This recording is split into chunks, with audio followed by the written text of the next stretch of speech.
Sister Elise, thank you for agreeing to do this interview. Very much. And also congratulations on retirement. Thank you, Terra, and I'm happy to speak with you today. Now I know that during your tenure, the university has experienced phenomenal growth, such as expanding into downtown, Yes. changing its name, and also starting a football program. Let's say if you had to name the top 5 biggest accomplishments in your opinion, what would they be and why? Well, I think 1998 is the key turning point for the university. That was the year we changed our name to University of St. Francis from St. Francis College. That was the year we started the football program. And that was also the year that we acquired the programs from Lutheran College of Health Professions. That kind of like changed who we were as an institution, made us more aware in the community and brought in a large number of students. We had 600 students come with the Lutheran College acquisition, and then 120 or something like that with football.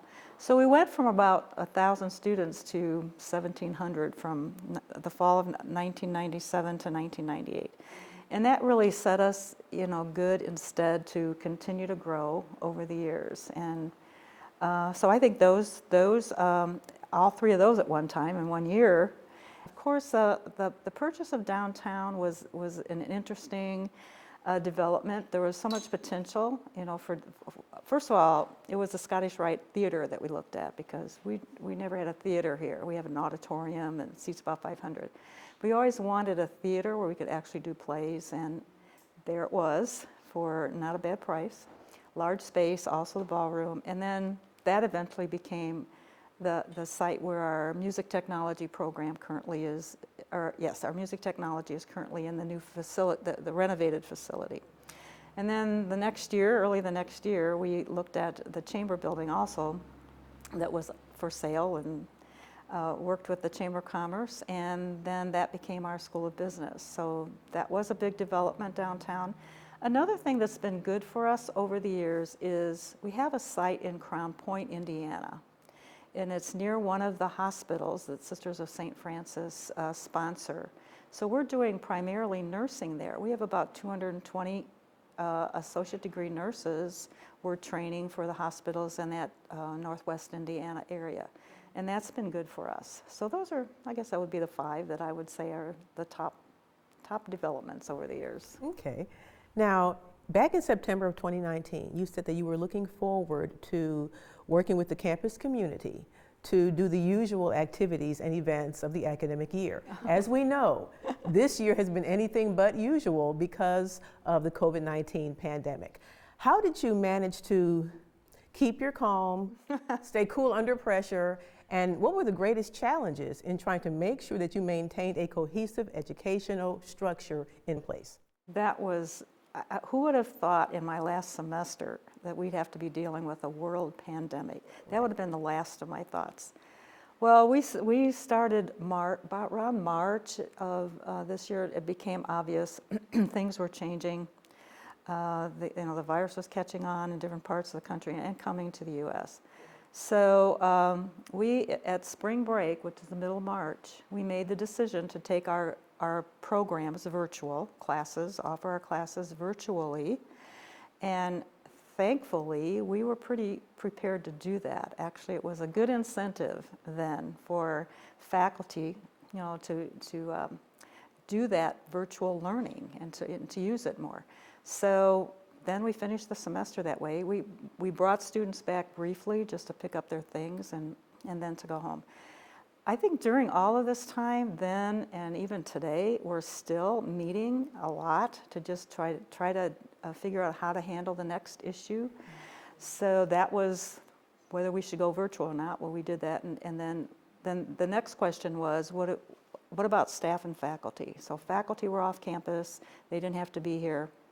And then we moved many of our staff off campus, those who could do their work from home. So that was another whole process of determining who we could move off, who we could prepare to work from home. So that took a lot of time and energy from a lot of people to figure that out.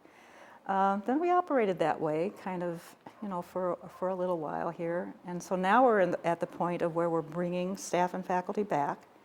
So we're spending time again figuring out the safest way to do that, what we have to do to make that possible for them to come back and work safely.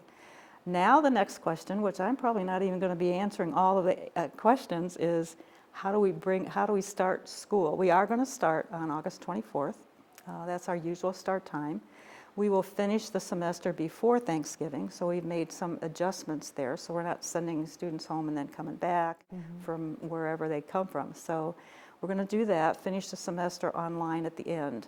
Now that's hoping we don't have to close down again. So, I mean, you just don't know what, so you have to be prepared for all of those options. So we've, over the past few months have, geared up to do this a little, if we have to go virtual again, completely virtual. And as a matter of fact, some of the courses we're offering this fall are going to be online virtually because we don't have the space to, first of all, have 20, 25 students in a classroom. We have to social distance, and so we're, rescheduling, courses and classes so that we can do that. And some will be totally online.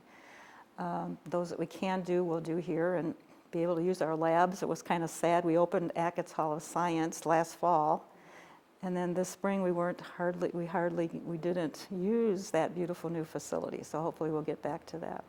Then there's the whole question of athletics. I don't think all those questions are answered yet.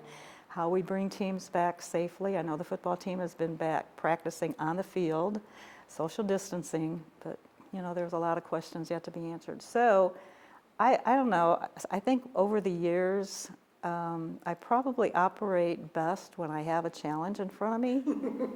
Then if it's like boringly the same every day, that's not good. So It's a challenge. yeah, so this was quite a challenge, and I didn't bargain for that much of a challenge, but it was. And I think, with the team, I mean, I have a great team of leadership that works with me on all this. I did not do this myself. They, of course, keep track of like student affairs or, talking to their peers, and academic affairs and finance and all that. So everybody has done their part. We have now, we call it emergency operations. That was a group of people across campus that started meeting immediately back in March. And they're kind of like the campus group that helps us manage through all of this and answers the questions. They come from technology, they come from facilities, they come from all aspects of the campus. So that was very helpful, and we're continuing that now, focusing on how do we come back safely and what do we need to do to accommodate even, bringing students back to visit on campus. And so it's like everything we do had to be done differently, and you had to figure out how to do it because there was no game plan that anybody has for that. Some of the groups that have been very helpful is Independent Colleges of Indiana. We did 2-week webinars for a while. Now it's once a week. But there's my peers from the other presidents from the independent colleges. And there are a bunch of us here local in this part of the state, Northeast Indiana. So we're all trying to coordinate efforts, learn from each other, and that's the way it's been. I mean, just trying to listen to what's going on, listen to advice from Parkview has been very helpful for us, in the health side of it, and answering questions about testing or not. And so there's probably there's just a multitude of different issues that we're going to have to continue to deal with here. So when August rolls around, you're not going to be here. No, I'm going to be very curious about what's going on. Right. So how are you and your team, how have you all set the stage for the incoming president? Okay. Well, they have all met with him over the past few months. He's now traveling on vacation, but they've all had their time to meet with him, and we were actually having face-to-face meetings initially, and I was meeting with them. And then in the middle of this, we weren't traveling and they weren't traveling, so it's been more virtual. But I have kept a phone call with him every week and updating him on what's going on. He's getting all the communications because he's now on the president's cabinet distribution. So when a message goes out to the group, he's getting all that. So he's, well, you'll have to ask him how prepared he felt. But I'm trying the best to just communicate as much important information that he needs to know. But I know when he gets here, there's going to be a lot of hard to hit the ground running, but he probably will. And then the team, though, they're talking about, for instance, we're working on budget. Well, they're going to need to spend time with him to just talk through all of that and the issues. And, He's already pretty much, done the same thing with admissions, the enrollment side, the facility side, and, athletics. So each of the leaders, I encourage them to, just communicate with him on a real frequent basis. Mm-hmm. So we have also then pulled together over this time reports to the board on a weekly basis, where every week we're making a report to the board. So he's getting all that information as well. And it's basically, what are the issues we're dealing with, and how far, what are the problems, how are we handling it? So I'm feeding him as much information as I can, and so hopefully that'll be helpful to him when he comes on July 1st, because we're not going to see him much before that. He'll be here July 1st and have a busy day probably, but hopefully he'll be ready.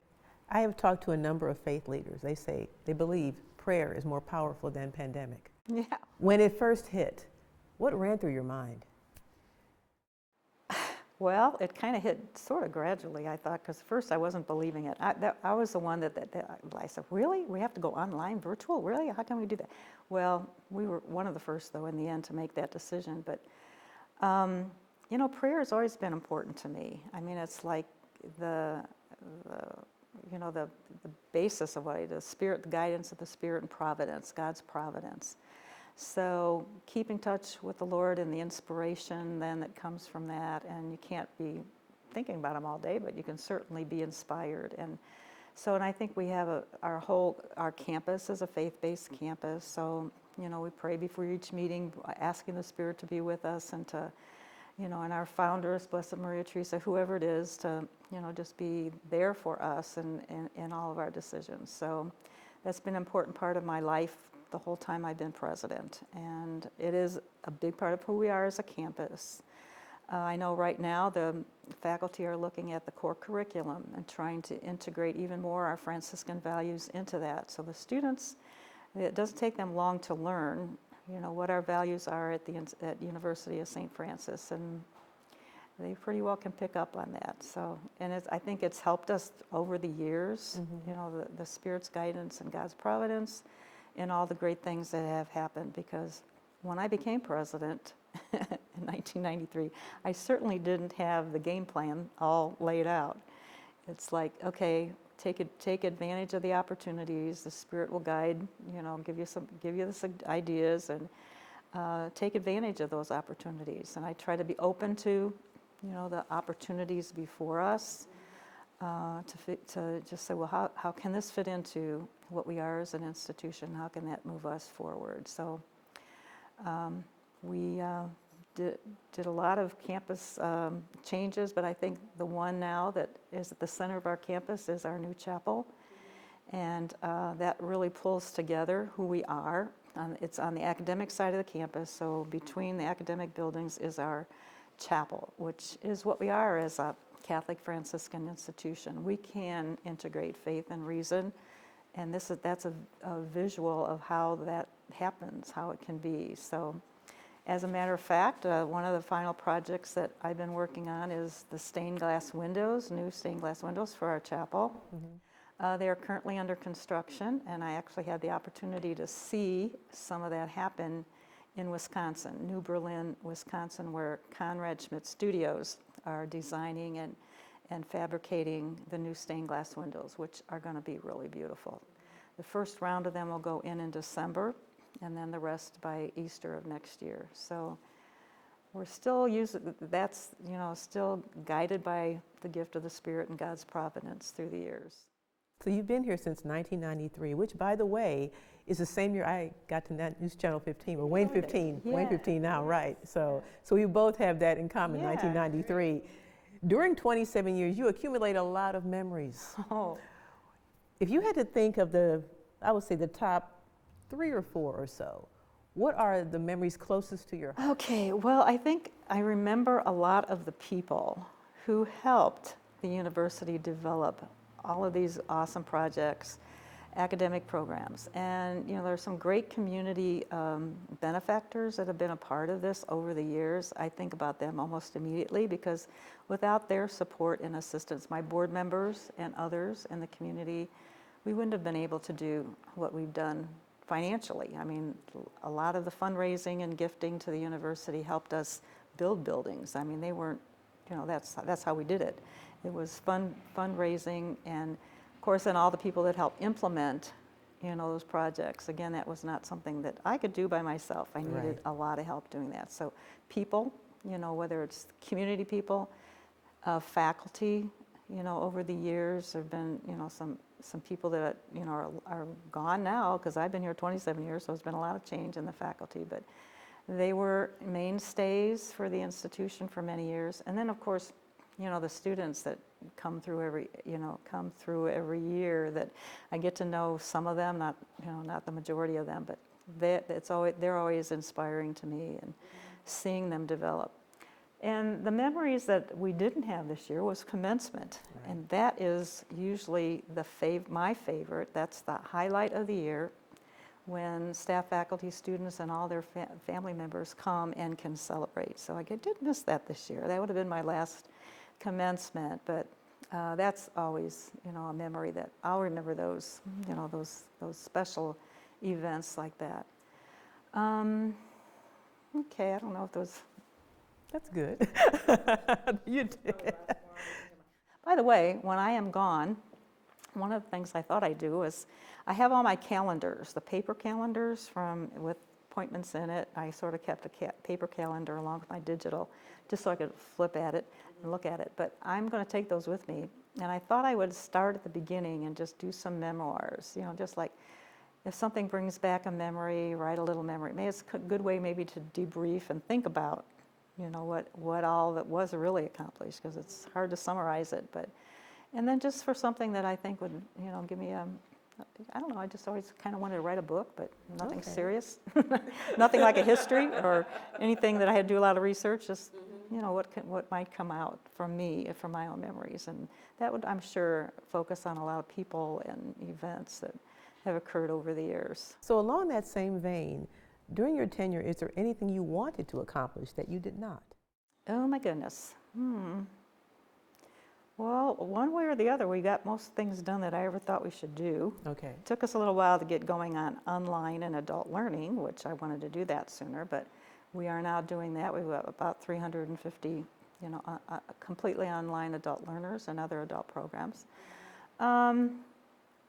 I think continued development of some of our health sciences. There could be other areas that we could continue to expand in some more graduate, higher level doctoral programs. I kind of just think that being we're the primary health science educator in the area, that, maybe we didn't do some of what we could have been doing there at some point. But we've expanded a lot of those programs, and that acquisition of Lutheran College really helped us to have all the variety of health sciences programs we have now. Things adjusted and changed, but I think we've accomplished pretty much of what we need to do. I think from now on, it's continued development of, programs for the future, whatever they are.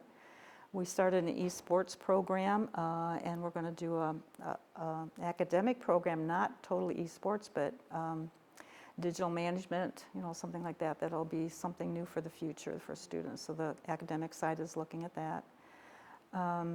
Maybe some additional athletic, some additional programs in athletics, like lacrosse, or we could probably look at that into the future. I think as far as campus expansions and buildings, we've got enough space, but the resident side of campus, we built residence halls, but dining services and something like that might need to be looked at some point. Okay. But for the time being, I think there's not going to be needing to be construction going on. For the time being, we'll look at maybe building endowment. That's another important thing for small schools like us. We went from like 2 million to 30, but it should be like 10 times that if we really want an endowment that's going to be supportive of into the future. So that is an effort, I think, that the new president probably will be looking at, is how we can build that endowment moving forward. What do you plan to do during retirement? Okay. So I can kick back and relax. No, that's all right. Okay. So July 1st, for the next 3 weeks after that, I'm going to spend time with my family. I'm the oldest of 6. I have 3 sisters who live in, central and northeast Indiana. One sister here in Fort Wayne, a sister in South Bend, and one in Knox, Indiana. So I hope to spend like several days with each of my sisters, which I've really never been able to do it without feeling like I have to be working and doing emails, and you know how that is. If it's like a You working can relax. Yeah. Yeah. Maybe I'll just kick back and read and we'll walk. So I'm looking forward to how that's going to be different, to be able to visit my family and not be preoccupied with what's going on back on campus. Do you plan to come back and visit the university? I'm probably not going to be around much. No, I'm going to kind of make a break. Then I'm going to spend a week on a retreat week, just a week of prayer and quiet, and at the end of the month, August 2nd till July 26th to August 2nd, and then I'm going to come back, pack up, and I'm going to go to our mother house in Mishawaka and spend, I've already been sending stuff up there of my projects and things that I want to do, but more time for just prayer, relaxation, reading, walking, being outside, getting my 10,000 steps, spending time with the sisters, because there's like 40 sisters up there, so it'll be, just getting to know them again, because I'm usually just in and out, and I don't get to spend time. So that'll be kind of fun. I'm kind of looking forward to that. Any plans to work on those memoirs? Yes, that would be part of what I would do during that time. So that'll be several months. Then I am thinking about a program in San Antonio that's called a Ministry to Ministers, and it's a sabbatical program. That's a very holistic program, Oblate School of Theology, so I'm thinking I actually am applying to that. So that'll be early January, like January 7th to May 7th, so it's like a 4 months program. So I'm looking forward to that. That'll be restful and relaxing. And then the thought is that I would come back at some point, maybe after that, before a year, or at least within the year. And I think I could be helpful here in the development and fundraising and working with alumni. And I would like to pick up on some of that, because that I did a lot of that while as president. You have to, and the relationships that are built there and continue to build relationships is important to the university, whether it's alumni, other donors and friends. So I think I could be helpful there. And I'd like to come back and do that for a few more years. And then we'll see where it goes from there. Now, because of the pandemic, you were not able to be here on campus to give in-person goodbyes to many of the students, faculty, and staff. And you touched on this earlier. You could not take part in commencement. So if you were in front of the students right now, and the faculty and staff and everyone, and you had the opportunity to give them a message, just a small message, what would be some of your parting words to the people that you helped cultivate? Yeah, well, they wanted me to give the commencement speech, but I didn't even prepare it because I knew it wasn't going to happen. Okay. But I think what I would say is, there's a lot of good going on here at the University of St. Francis. You students, you staff, you faculty we're doing great work here. And look at the alumni that have left. Look at the good work that is being done by University of St. Francis, whether it's in the community, whether it's staff and faculty involvement, or students or alumni. I mean, we're kind of like everywhere. And you are taking the good of St. Francis to the community that needs that. So whether it's our values, the Franciscan values, our care for each other, our care for creation, our sense of peace and justice, these are all things that the world needs today, and probably more than we would have probably have even imagined back in May. But, be who you are to the world out there. I mean, we're not people for ourselves, we're people for others. And I would just say, look for how you can do that in your life, and you'll do great things. Sister Elise, thank you, and You're enjoy your welcome. retirement. Thank you so much. And Terra, it's been great talking to you in many ways and many times. So, all right.